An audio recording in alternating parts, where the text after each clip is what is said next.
Magandang araw sa inyo guys, welcome back ulit sa ating channel at update lang tayo sa PBA team standings, okay, as of April 23, 2024. So sino na nga bang nangunguna sa team standings ngayong All Filipino Cup sa PBA?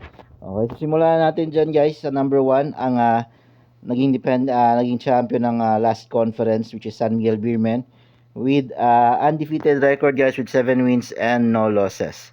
So meron silang 7 game winning streak guys. Okay. So isa din sila ngayon sa parang best team to win the All Filipino Cup this season. Okay. Pangalawa naman dyan, syempre yung nakalaban nila sa finals last conference, ang Magnolia Chicken Templados Hotshots with 5 wins and 2 losses. Pangatlo naman ang Hinebra with 6 wins and 3 losses. Paapat ang LX Road Warriors with 5 wins and 3 losses.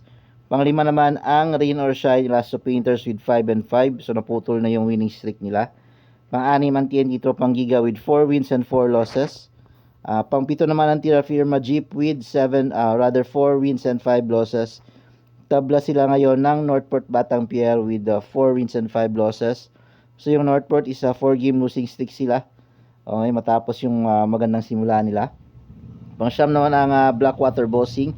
Ganon din sila, 5 game winning streak sila, losing streak.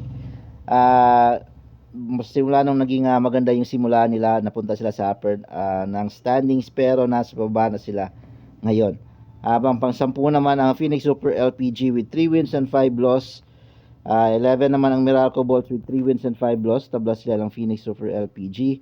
At nasa huli pa rin ang Converge Fiber X-Sexers na nanalo na rin sila. Matapos yung 8 game losing streak nila, nanalo na rin sila ngayong season na to. So, yun lang yung updated PBA team standings guys as of April 23, 2024. Maraming salamat sa panonood.